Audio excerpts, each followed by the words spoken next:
I hope you detect a little bit of passion in the words that I'm going to speak today, because I feel this is one of the most critical propositions that we're going to deal with in this state's history. Let me just try to put it in perspective, because I think you all know all too well what got us here, but let me just review it. As some of my colleagues, Pat and Beth and I, last February sat and listened to the governor deliver his budgetary message, and the words rolled off his tongue that we're going to reduce $323 million more from K through 12 and another $36 million for higher ed. And I sat there and thought to myself, what in the world is wrong with this picture? We have just cut $260 million the previous year. We had cut money the year before that, and we know that things aren't going to get better. So why are we doing this to ourselves? Because we know that education is the key to our future. It's the key to everything. It's the key to jobs. It's the key to economic development. It's the key to our kids, our grandkids. It's the key to our workforce, so we need to retrain for the jobs of this next century. Why are we doing this to ourselves? And I'm sitting there thinking we're already almost last in the whole country in funding education. And yet we're one of the 10 wealthiest states in the whole country. We have one of the lowest state tax rates in the whole country. So why are we doing this? Why are we just wringing our hands and basically saying, woe is me? And I said to myself, and many of my colleagues said to themselves, we've got to do something about this. And as Lisa said, when?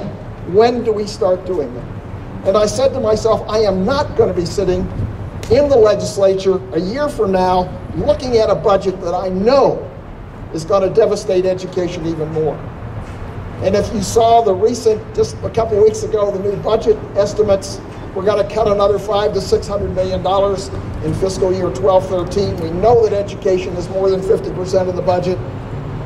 So we know that another $300 million approximately is going to come out of K through 12 and higher education. And I would say to everybody, is this the kind of state that we want to live in? Is this the kind of state that we want to live in when we're basically funding education we know more than $2,000 per child less than the national average?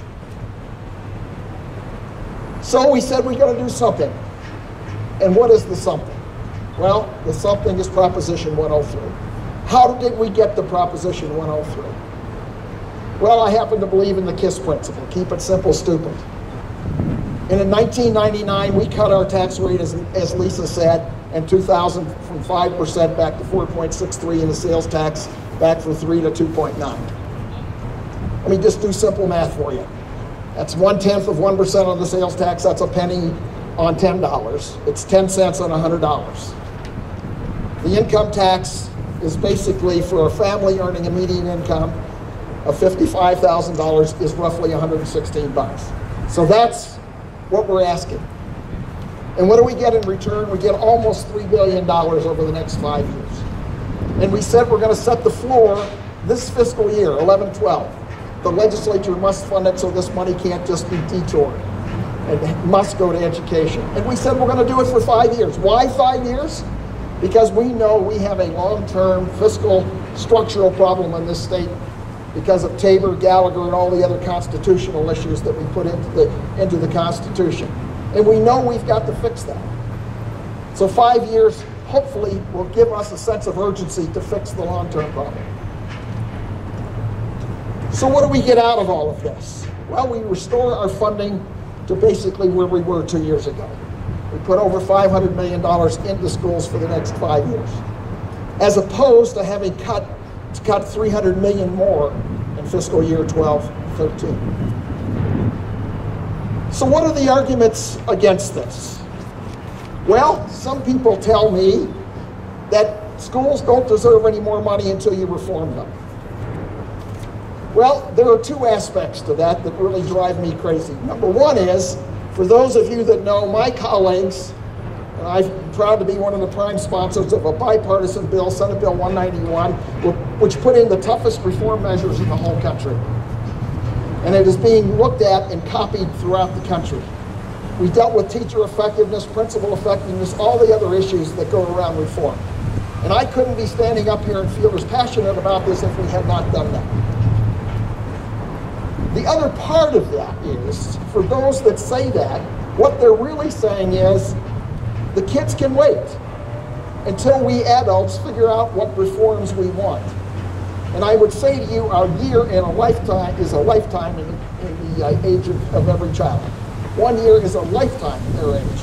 And to say we're not going to do anything for them while we wait for it to figure it out. The second one is that all of this money is not going to go to schools. And I would say to everybody that got the blue book, just read what it says.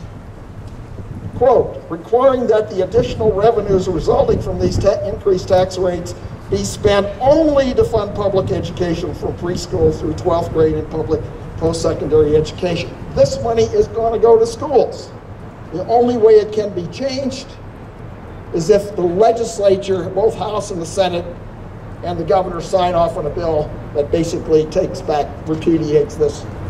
And that hasn't been done in most recent history of when an initiative is passed by the citizens.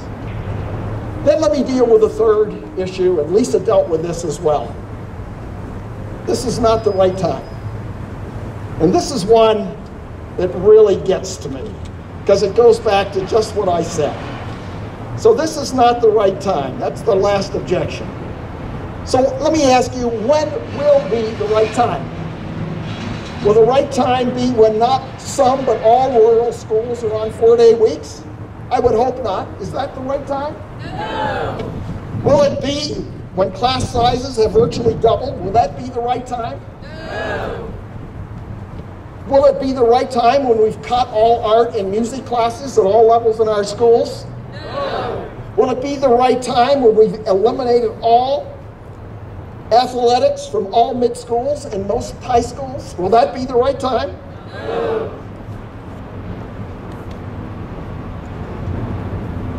Lisa talked about fees.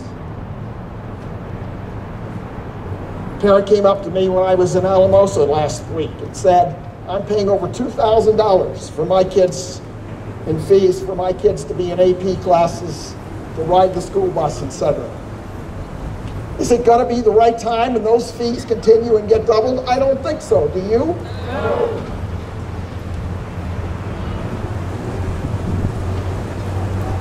Will it be the right time when only the wealthiest of our families and their kids can attend their institutions of higher education? Will that be the right time?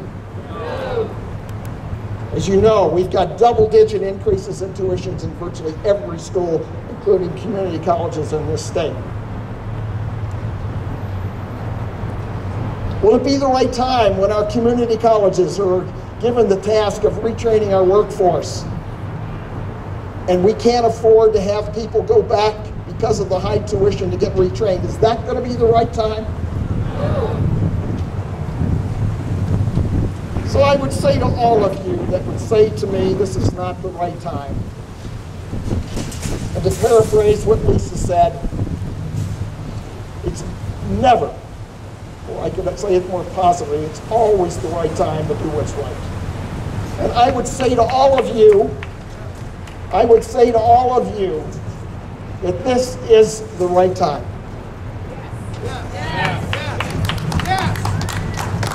As I said, a year and a lifetime of a child is an eternity. We can't wait. Our kids can't wait. That is a very, very simple question that our voters are going to be asked to vote on when they get their ballots tomorrow. The question is really very simple. We know we have to restructure Tabor, Gallagher, and all those things. We know we have to do that. I think people from all political spectrum understand the gravity of that situation. The question is, do you do nothing in the meantime while we, quote, adults figure it out, or you do something to stop the bleeding?